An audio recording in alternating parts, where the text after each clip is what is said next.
Bonjour mes bien-aimés, c'est encore moi. Ce matin, je viens vers vous et je demande votre attention.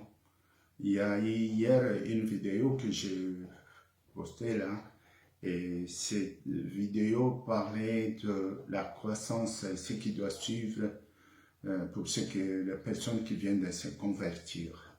Une des façons, car il y en a plusieurs, pas différentes, mais qui mènent toujours au même but, mais de la façon dont les choses peuvent commencer. Peut-être que certains commencent autrement, mais pourvu que cela nous conduit à la volonté de Dieu qui s'est manifestée dans la parole de notre Seigneur Jésus-Christ, Seigneur et Sauveur. Je vous salue. Donc, hier, j'avais fait mention d'un verset biblique qui se trouve dans 1 Jean, chapitre 5 et le verset 7. À partir de là, la Bible dit, car il y en a trois qui rendent témoignage. L'esprit, l'eau, le sang. Et les trois sont d'accord. Hier, j'ai expliqué, mais ce n'était pas vraiment le sujet, et ce n'était pas le thème principal pour pouvoir approfondir cela. Je pensais à ça et je crois que j'avais promis de le faire. Je reviens encore une fois.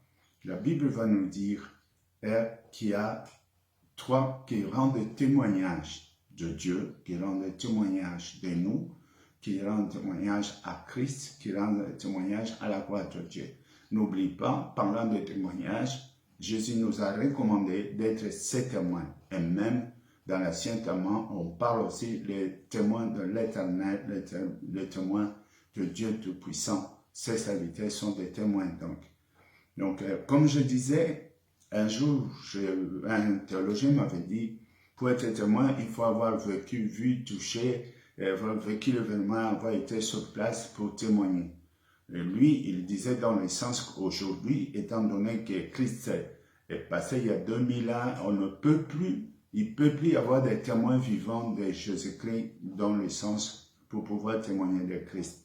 Et je lui disais, bon, par ta phrase, par ta parole, je comprends que pour toi, Christ est fini, quoi. Tu es exactement comme les disciples d'Emmaüs qui se disaient, oh tiens, il est venu pour nous sauver, les regarde, maintenant les Juifs l'ont crucifié. Mais ne savez-vous pas que quand Marie est allée voir le tombeau, pour voir le matin, pour embaumer le corps qui était allé voir le matin, le Seigneur lui a apparu pour dire, pourquoi cherchez-vous parmi les morts celui qui est vivant? Pourquoi cette parole-là? Donc, si vous ne voyez pas ce Jésus vivant, croyez-moi, vous n'êtes pas dans le bon chemin. C'est comme quelqu'un qui dit, bon, je vais en Amérique, alors tu dois traverser l'océan Atlantique, et si tu pars par avion en ligne directe, et si tu me dis, moi, je ne vois pas l'océan. Alors, si tu ne vois pas l'océan, tu n'es pas dans le chemin. Parce que ça, c'est le chemin. Celui qui suit Christ doit voir des témoignages vivants de Christ pour arriver à confirmer, comme je l'ai dit hier, certainement, Jésus est vivant parmi nous. Et ça, c'est Dieu lui-même qui s'arrange à témoigner d'abord avant lui, avec lui, et après lui, de sa présence, son omniprésence à tout moment. Quand nous faisons des prières, nous invoquons par le nom de Jésus-Christ. Les miracles que nous voyons sont donc des messages de Dieu. Le miracle en soi, beaucoup de gens ne comprennent pas le miracle. Le miracle, c'est un message aussi, c'est un message plutôt visuel. C'est-à-dire, on vous a parlé et pour confirmer ce qui a été dit, Dieu fait quelque chose de visible. Et quand vous voyez ça, effectivement, Dieu est vrai parce que ce qui a été est vrai. C'est en quelque sorte un sceau qu'on ajoute au message pour lui dire, c'est moi, ce que vous avez entendu, c'est ma parole. Donc, il fait des miracles. Après, nous bénéficions d'autre part aussi de ces miracles parce que ça peut être une guérison, ça peut être un autre événement qui s'est fait, une solution qui s'est trouvée, une voie qui s'est ouverte, des choses comme ça, ça peut arriver. Mais n'oublie pas, tout cela a été fait que vous croyez que Jésus-Christ est le Christ, il est le Messie, qu'il est mort, qui surtout, il est ressuscité, ce qui fait la différence avec tous les autres prophètes. Donc, il est actif jusqu'à aujourd'hui quand on évoque son nom. Mais la Bible nous dit maintenant qu'il y a trois qui rendent témoignage. Donc, il y a avant tout l'esprit, l'eau et le sang. En parlant de l'Esprit, j'évoque le Saint-Esprit. Car Jésus a dit, je ne vous laisse pas seul, mais je vous enverrai un consolateur, une aide qui viendra sur vous. Il va vous enseigner toutes choses, car tout n'a pas été enseigné et tout n'a pas été écrit. Mais quand le Saint-Esprit viendra, au moment même où se posera la question, il est un viendra, et il mettra sa parole dans ta bouche. Cette parole sortira de ta bouche. La réponse sortira de ta bouche comme un signe prophétique, même en réponse directe pour ceux qui te persécutent. Donc là, il faut absolument, dans la vie chrétienne, dans notre conscience, avoir le Saint-Esprit. S'assurer que le Saint-Esprit est là. Parce que sans le Saint-Esprit, c'est impossible. Tu ne peux même pas avoir le discernement de la parole. Souvenez-vous ce qui est écrit dans le livre de 1 Corinthiens. Il explique clairement que celui qui est dépourvu de l'esprit n'a pas de différence avec un animal. Il est conduit par des sens charnels, donc les 5 sens qui sont charnels. Tandis que quand on s'est converti, comme le dit 2 Corinthiens, dans le chapitre 3, vous verrez là, quelque part, si le cœur se convertisse au Seigneur, alors le voile est ôté. Ce voile qui empêche de voir, ce voile qui, Jésus-Christ, quand il a dit, Père, je remets mon esprit entre tes mains, ce voile s'est déchiré pour donner un accès libre. Nous ne sommes plus au parvis et nous ne sommes même pas au lieu saint. Nous pouvons même nous approcher au lieu très saint. Ça veut dire à l'approche pour avoir un dialogue direct avec le Père au nom de Jésus-Christ. Voilà l'accès libre que nous avons eu. C'est pourquoi nous avons besoin de l'esprit. Beaucoup s'arrêtent là et disent, je parle en langue. Il y en a qui étudient même comment parler en langue. Il y en a qui imitent les autres parler en langue. Moi, c'est intéressant. Parler en langue est une langue qui vient sans que tu contrôles, sans que tu fasses quoi que ce soit. Et ce qui va te sortir de ta bouche, toi-même, tu peux rester là et tu ne sais rien, tu ne comprends rien, car tu ne pries pas par l'intelligence. Mais ce qui sort, c'est un langage de Dieu qui exprime. Et la Bible, c'est pourquoi il a dit, quand il y a un parler en langue, s'il y a personne qui interprète, mieux vaut te taire, parce que pour ceux qui t'écoutent, tu serais comme un fou. Donc, s'il y a interprétation, d'accord, mais qu'il y ait un ou deux, pas plus, 3 et tout au plus. Je n'exagère pas, je vois beaucoup de pasteurs, tout en conduisant le culte, ils passent en langue et tout ça. Je me pose bien des questions.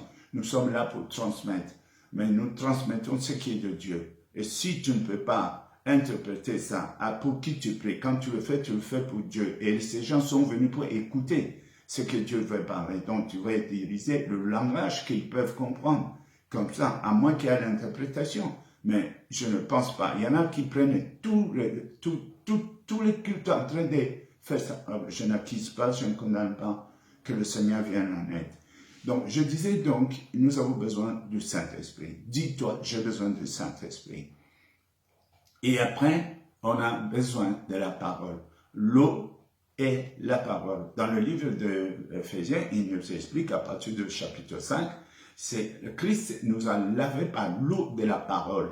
Donc, le rôle de la parole, c'est pour nous laver, c'est pour nous purifier, c'est pour nous rendre saints, c'est pour nous approcher face à la vérité. C'est un miroir qui vient, qui en met devant ta face. Et tu peux maintenant regarder le vrai visage que tu as, le bouton, tout ce que tu as, tous les défauts que tu as dans le visage reflètent dans le miroir. La parole de Dieu est un miroir. Donc tu dois l'avoir. Et cette parole n'est pas n'importe quelle parole, elle est la réponse de Christ. Pourquoi? Parce que quand je parle de Christ, Christ est le résumé de tout ce qui a été avant. Rappelez-vous que dans la Bible, livre de Hébreux, chapitre 1, et il commence par cette déclaration, après que Dieu ait parlé, prophétisé, enseigné de plusieurs manières par plusieurs personnes, cette fois-ci, c'est-à-dire dans la Nouvelle Alliance, cette fois-ci, il nous parle pas le Fils, pas le Fils. Donc, vous voyez, Jésus intervient en conclusion. C'est un peu comme, voilà, tout ce que vous avez entendu de Moïse, tout ce que vous avez entendu des différents prophètes, des différents envoyés de Dieu au nombre de 53, tout cela, aujourd'hui, tout se termine par le Fils qui, lui, parce que la Bible spécifie aussi, c'est avec lui que Dieu a créé le monde. Donc, il a été avant tous, avant que tous soient, lui, il était. Voilà. Jésus-Christ n'a pas hésité de dire, oui, avant qu'Abraham fût, moi, je suis. C'était répétition de paroles qui rejoint ce que Dieu a dit à Moïse. Vous leur direz, mon nom c'est je suis. Jésus l'a dit également. Donc, nous devons donc avoir la parole. La parole de Dieu est Dieu. Je fais voir ça une fois dans Apocalypse 19. Il dit que vers le dernier temps, on ne connaîtra, ce ne sera plus le nom de Jésus qu'on entendra, mais on entendra la parole de Dieu, son nom est la parole de Dieu. Il apparaîtra avec ses habits teints de sang pour voir le crucifié d'hier qui est vivant aujourd'hui. D'ailleurs, Apocalypse 1 à partir de 17 et 18, et la parole de Dieu exprime très bien, il exprime que Jésus qui parle, je suis né, je suis mort, je suis revenu à la vie et c'est pourquoi il nous parle. Donc c'est très important. Donc il y a d'autre part avoir l'assistance du Saint-Esprit, mais toi demeure dans la parole de Christ. Parce qu'il l'a dit aussi, si vous demeurez dans mes paroles, alors je serai avec vous comme moi je suis avec le Père et le Père est avec moi. Et alors vous pouvez demander tout ce que vous voulez, vous recevrez. Quelqu'un peut me dire par exemple, mais comment demeurer à la parole de Christ? C'est à chaque jour suffit sa peine. Dieu nous peut nous parler et nous parle et veut nous parler chaque jour. C'est que nous devons être tout simplement à l'écoute, c'est-à-dire être branchés. C'est beau exemple qu'il a donné par exemple. Lui, c'est un arbre, nous sommes comme des branches. Aussi longtemps que la branche est attachée à l'arbre, cette branche vivra. Et c'est vrai. Mais quand la branche est détachée de l'arbre, à partir de ce moment même, le contact est arrivé, la sève s'arrête, la nourriture s'arrête, et l'arbre commence à perdre de feuilles, commence à sécher, et il va mourir, à moins qu'il soit reconnecté. Alors, si nous demeurons connectés avec Christ, nous vivrons, car le Seigneur parlera et il continuera à parler, et nous aurons l'occasion de grandir, de croître dans les expériences. N'oublie pas, j'ai parlé hier, connaissance pour nous chrétiens, ce n'est pas les études sur le banc, mais c'est l'expérience d'avoir vécu avec le Seigneur. Autant qu'un homme connaît sa femme et la femme connaît son mari. Avant le mariage, ils ne se connaissaient pas, peut-être de nom et tout ça, mais cela ne suffit pas pour vivre. Il faut maintenant vivre ensemble, dormir ensemble, se réveiller ensemble, faire des tas de choses ensemble, circuler ensemble, avoir des projets ensemble, et puis là, vous allez comprendre en profondeur les raisonnements, l'esprit de jugement de l'autre, comment il voit les choses, comment il accepte, comment il apprécie, et vous allez vous positionner vis-à-vis de l'un de l'autre d'une manière à ce que le mariage soit correct, la coalition soit homogène, et que vous puissiez marcher de victoire en victoire. Donc ces choses-là, s'il n'y en a pas, vous allez certainement vous arrêter. Donc, il y a ça. Donc, comprenez, nous avons besoin de cette parole, et il va dire encore, et le sang. Donc, il y a l'esprit, l'eau et le sang. Le sang a toujours été présenté comme étant la vie. Donc, le sang, c'est la vie. Donc, pourquoi Dieu a dit quelque part, vous ne mangerez pas du sang, parce que le sang, c'est la vie. Mais, qu'est-ce que nous donnons au Seigneur? Nous donnons notre vie. La Bible dit dans Romains 12, le culte raisonnable est de s'offrir soi-même, de vivants que nous sommes, comme si nous étions morts par rapport au monde, mais vivants par rapport à l'esprit, et nous nous offrons pour nous mettre à sa disposition et pour être sa possession. Donc, il y a des choses, se mettre à sa disposition, c'est-à-dire, tu viens, tu dis à Dieu, parle, Seigneur, je t'écoute, qu'est-ce que je fais? Et puis, te mettre à sa disposition, tu prends le temps de ta vie. Quand on donne la vie, on donne le temps de vie. Quand on donne la vie, on consacre le temps de la vie pour la gloire de notre Dieu. Donc, ça veut dire aujourd'hui, demain, après-demain, etc. Il y a des gens qui disent ils se sont confiés au Seigneur. Ils ont donné très peu de temps pour le Seigneur. Par exemple, rien que le dimanche, bon, je vais à l'église, il passe ces 2 heures là-bas, il rentre, tout le reste du temps lui appartient, il fait ce qu'il veut, il est préoccupé par ses ambitions, ses projets à lui-même, son travail, sa famille, son argent, des choses comme ça. Si c'est comme ça que tu marches, certainement, tu vas manquer beaucoup de choses, tu ne verras pas beaucoup de choses ne seront pas révélées. Tenez. Si Jésus-Christ était venu et qu'il avait ouvert une église pour rencontrer le fidèle seulement le jour du sabbat, et qu'il venait, il passe 2 heures, on regarde la montre, oh, c'est trop, c'est fini, on doit maintenant rentrer. Croyez-vous qu'il aurait mis 3 ans pour enseigner les disciples? Quand il a enseigné les disciples 3 ans, c'est parce que c'était au full time. Ils étaient toujours là, le matin, ils dormaient ensemble. Donc, il y avait des choses à écouter, il y avait des choses à voir, il y avait des choses à faire ensemble avec le Christ. C'est cette façon de voir en 3 dimensions, ces enseignements en 3 dimensions, l'oreille, la vision et les toucher, ça ensemble. Vous verrez un Jean au début commence comment? Il dit des choses qu'on a écoutées, qu'on a vues, qu'on a contemplées, qu'on a touchées. C'est ça qui nous a conduit aujourd'hui à mettre en écrit un témoignage de ce qu'on a vu. C'est réel, c'est vrai. Mais si les gens ne venaient que le dimanche et que tout ça, je dis, il faut multiplier ces temps par 7. Peut-être multiplier ces temps par 7 et encore, si nous ne faisons que 2 heures et que les autres prenaient 24 heures sur 24 heures avec Jésus-Christ, tu vois un peu. Donc, Jésus, au lieu de faire 3 ans avec les disciples, il aurait peut-être fait, je ne sais pas, toute une vie pour essayer d'en former un seul disciple. Donc, pour aller vite, il faut vraiment mettre les 2 pieds dedans. C'est-à-dire, vraiment, Dieu a besoin d'une consécration totale. C'est-à-dire, te mettre à sa disposition, qui travaille dans toi, qui te rectifie, qui te courbe, qui t'enlonge, qui te fignole, et afin que vous ayez la forme qu'il veut que tu atteignes. Quand tu auras une forme que personne n'a, tu es unique et tu as une dénomination, tu as un nom que d'autres n'ont pas. Dieu veut travailler sur toi et pour te forger, pour te cultiver. Laisse-toi faire, sinon c'est pas possible. Nous sommes comme des bébés. Si la maman prend l'enfant et que l'enfant refuse qu'on le prenne, je vous dis c'est difficile, même si elle ne pèse pas, mais c'est compliqué, c'est de l'avoir dans tes mains comme il faut. Si c'est des bateaux, tu vas les poser par terre, tu dis, bon, d'accord, je laisse. Donc, il faut vraiment qu'il y ait une compréhension, une compénétration, une communication. Nous devons nous laisser convaincre par le Saint-Esprit. Dieu, comme je dis hier, Dieu ne vient pas nous vaincre, il vient pour nous convaincre. Donc, il doit y avoir un dialogue. Comme il a dit quelque part, il dit, défends ta cause, plaidons ensemble. Dis-moi ce que tu penses, que je te dise ce que je vois. Et ensuite, marchons ensemble. C'est un dialogue. Donc, nous devons donc comprendre que quand on donne le sang, c'est donner la vie. Je prendrai un autre exemple. Une femme mariée peut dire, par exemple, je t'ai consacré toute ma vie. On entend quelquefois dans les disputes entre l'homme et la femme. Mais moi, je t'ai consacré toute ma vie. De quoi elle parle? Elle parle le temps de la vie. C'est-à-dire, j'ai fait 30 ans de mariage avec toi, je ne pense pas à autre chose, ma vie était pour toi. Voilà. La vie se compte par le temps de vie d'ensemble. C'est ça qu'on a donné.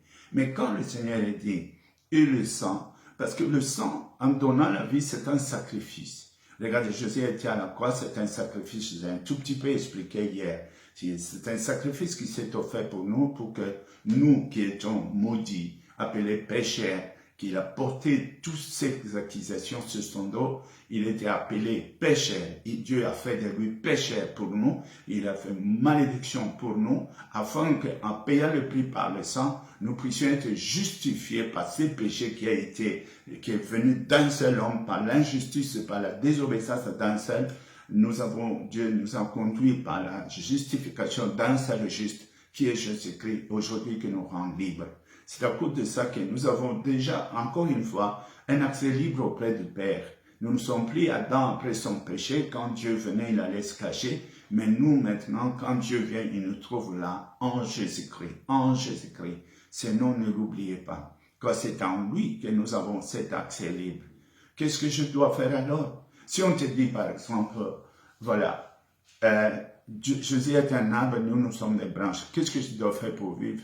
Moi, je ne sais pas beaucoup. C'est lui qui sait comment il est tenu par les racines, comment il suce de l'eau sur terre, et l'écorce en fabrique la sève, et pour chaque arbre avec sa sève, pour nourrir ses branches. Moi, je sais, je resterai attaché à l'arbre, parce que je sais, la pire des choses qui peuvent m'arriver, c'est quand je suis séparé de l'arbre, alors la vie s'arrête.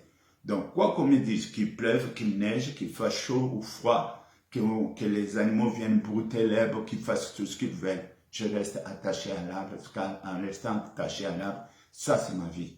Je parle d'un langage, si j'étais une branche, et si mon maître était un arbre, comme Jésus a donné l'exemple. Notre arbre, c'est Christ. Et moi, je suis sa branche. Et qu'est-ce que je vais surveiller d'autre?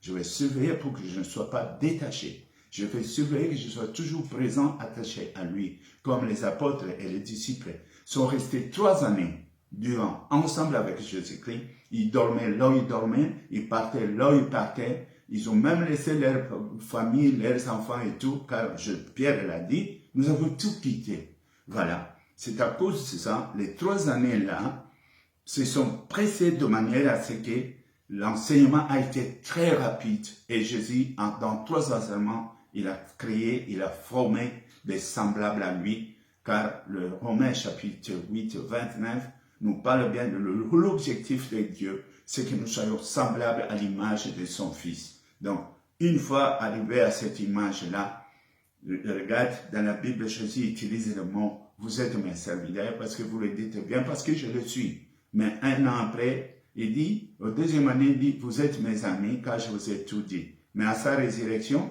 quand la femme est venue là et que Jésus a dit « pourquoi cherchez-vous parmi les morts ce qui est lui qui est vivant ?» Et il a donné l'ordre « allez trouver mes frères ». Regarde un peu l'escalade. Serviteurs, amis et puis mes frères. Quand on parle de frères, c'est-à-dire qu'ils nous ressemblent comme des gouttes d'eau. C'est ce que nous sommes avec notre Seigneur Jésus-Christ. Il est notre maître, mais il a donné un accès libre à tous de la même manière que le Père l'aime. C'est comme ça que nous sommes aimés aussi. D'ailleurs, qui a vu le Père avait le Fils, et qui a vu le Fils avait le Père. Père, on ne l'a pas encore vu, mais toute sa visibilité se manifeste à la personne de Christ. Car la Bible nous dit bien, le Dieu qu'on ne voyait pas, le Dieu invisible, se rend visible dans un corps, Emmanuel, Dieu parmi nous. Comprenons ces choses-là. Donc, quand nous donnons de notre vie, c'est le sacrifice. Ce sacrifice peut s'expliquer de plusieurs manières. Le sacrifice, tout sacrifice fait mal. Il y a un sacrifice, c'est une séparation, peut-être de l'être que tu aimes, peut-être de la chose que tu tiens beaucoup, mais tu t'en sépares pour un sacrifice. C'est pourquoi dans le sacrifice, on choisissait toujours les plus belles choses, les choses qu'on aimait beaucoup. C'est ça qu'on offrait à Dieu, tout en disant, j'ai choisi ce qui était de meilleur et j'ai donné. Un jour, j'ai entendu ça de Dieu. Il a dit, si tu veux me plaire, donne ce qui est de meilleur de toi, car moi, j'ai fait de même. J'ai choisi ce que j'avais de meilleur au ciel. Et ce que j'avais au ciel de meilleur, c'était mon Fils. Et c'est lui que j'ai offert au monde. Alors, si toi, tu veux faire quelque chose pour me plaire, donne ce qui est à meilleur. Soyons donc prêts à sacrifier. À l'épreuve, par exemple, qu'Abraham a suivi, Dieu lui demande son fils Isaac. Il aimait Isaac pour plusieurs raisons. D'ailleurs, c'était vraiment le fils de sa femme. Et encore, le fils de l'espérance contre toute espérance, là où il ne pensait plus que ce serait possible que Sarah ait un fils. Il a un fils. Raison de plus, c'est de j'aime cet enfant. En plus, l'enfant de la promesse. Voyez-vous? Mais Dieu va toucher là, justement là, au milieu de la plaie. Donne-moi ton fils. Et comme Abraham n'a pas discuté, ni murmuré, ni annoncé à sa femme ce qui allait se passer pour qu'on ne l'interdise pas de faire, au moment où il était prêt maintenant à exécuter cet enfant pour que l'offrande soit faite, c'est alors que Dieu intervient avec ce langage. Arrête Abraham, n'emporte pas ta main sur ton fils. Maintenant je sais. Et à cause de ça, voilà, maintenant je sais. Mais c'est à partir de ce moment où Abraham a prouvé qu'il était prêt à se séparer même de son fils à cause de sa confiance et son amour envers Dieu.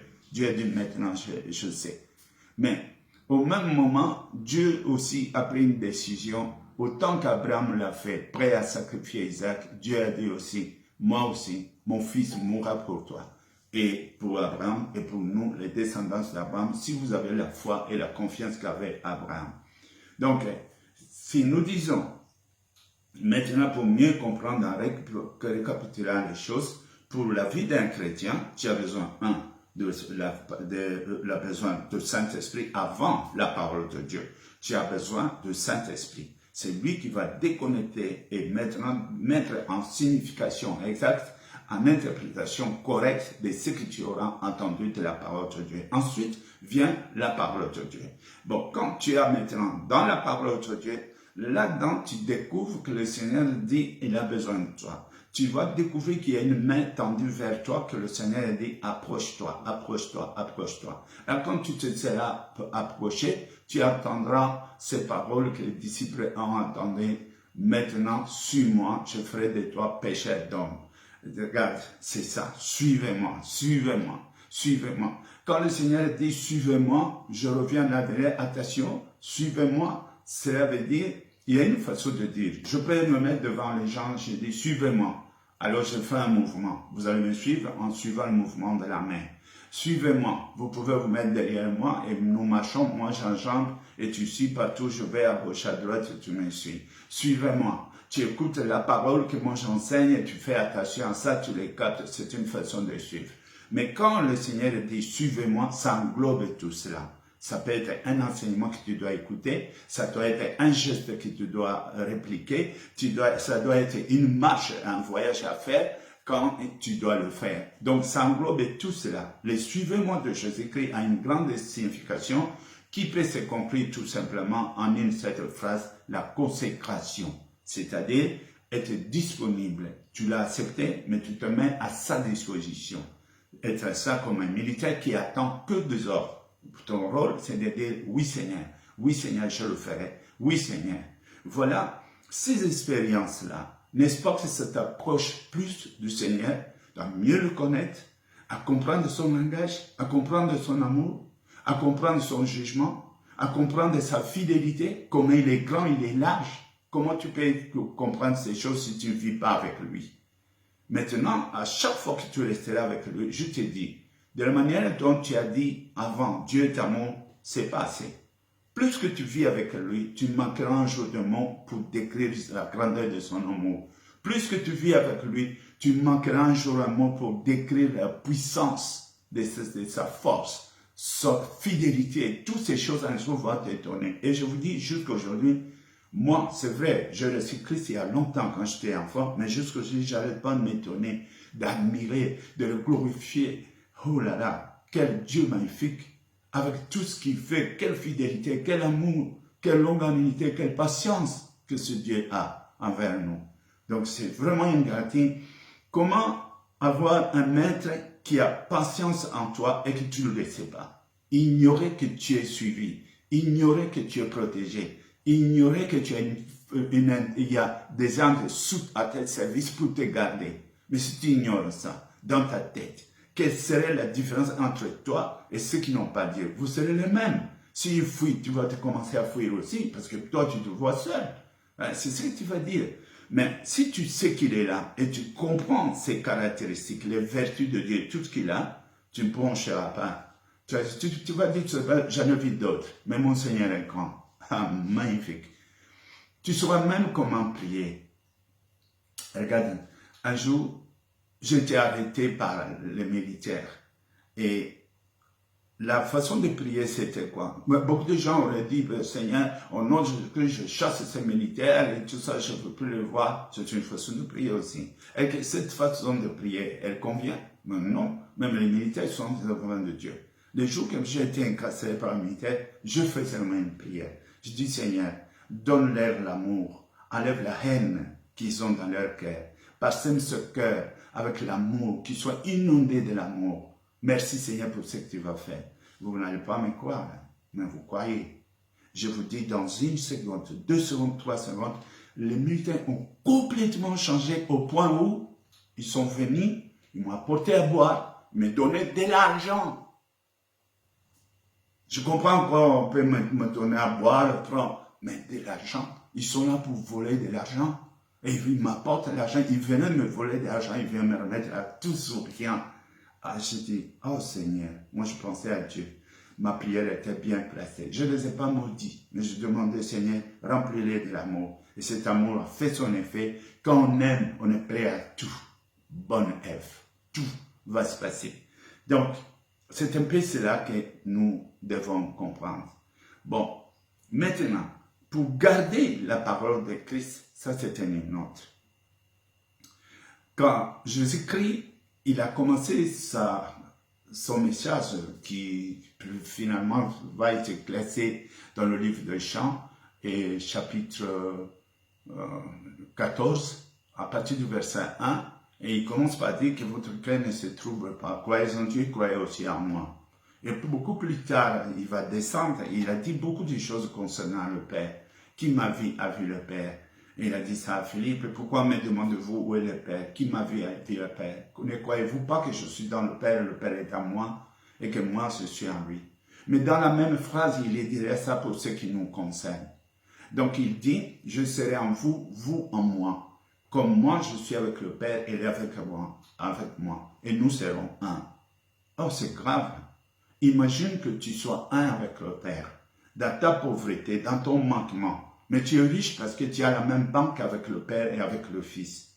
Ah, c'est ça la vérité. Si toutefois tu gardes la parole et que tu te laisses conduire suivant sa parole. Et sa parole nous parle, premièrement, Dieu nous parle de l'amour. J'aime beaucoup parler de l'amour. Parce que si tu me dis, ah, je n'ai rien à faire, mais si tu n'as rien à faire, aime. Commencez par aimer. C'est déjà quelque chose à faire. Aime ton Dieu. Oui, mais je l'ai déjà dit. Il ne suffit pas de dire. Si tu aimes Dieu, tu vas le prouver à ceux qui appartiennent à Dieu. Donc, ça te conduit dans l'amour du prochain. Nous aimons les prochains parce que nous savons qu'ils viennent de notre propre Dieu, de notre Père. Donc, nous sommes un par là. Donc, aucune raison que celui que tu appelais ennemi reste ennemi. Il doit être ami et de comprendre. C'est ça où cela nous conduit. Car la Bible nous dit dans 1 Jean chapitre 4 et verset 8, celui qui n'aime pas n'a pas connu Dieu, car Dieu est amour. Tu sais, il y a beaucoup de phrases qui ont été dites. On ne dit pas Dieu est la foi. On ne dit pas Dieu est la persévérance. Et ce sont des recommandations que nous avons besoin. Mais là, on nous dit Dieu est amour. Comme Jésus a dit, je suis le chemin, la vérité, la vie et la résurrection. Dieu dit, il est amour. Donc, si tu vas au ciel et dis, je cherche quelqu'un qui s'appelle amour. Tu verras Dieu paraître devant toi, qu'est-ce que tu me veux? Alors tu vas t'expliquer. Il est amour, comme nom propre. Donc c'est lui. Mais si nous sommes de Dieu, nous devons nous aussi, tel Père, tel Fils. Et nous pouvons, quelqu'un va me dire, mais c'est impossible d'être comme Dieu. Bien sûr, tu as raison, c'est impossible. Mais il n'est pas impossible quand on est avec le Saint-Esprit. Or, il nous a été promis le Saint-Esprit pour que nous devenions semblables à l'image de Christ. Or, quand on voyait Christ, Christ est l'image visible de Dieu invisible. Donc, si tu cherchais Dieu, tu ne l'as jamais vu, viens le voir en Christ parce qu'aujourd'hui, il s'est rendu visible au travers Christ. Maintenant, Emmanuel, Dieu parmi nous. Donc, les caractères, les comportements, ou tous les vertus, les types de vie, les caractères de vie, tout cela est traité par le sang de Jésus-Christ pour vous faire devenir enfant de Dieu. Oui, nous venons de naître à nouveau, donc nous avons une nouvelle vie, les choses anciennes sont passées, toutes choses sont devenues nouvelles. Bon, je dis, il faut toujours commencer par aimer. Et si tu me dis encore, pasteur, mais pourquoi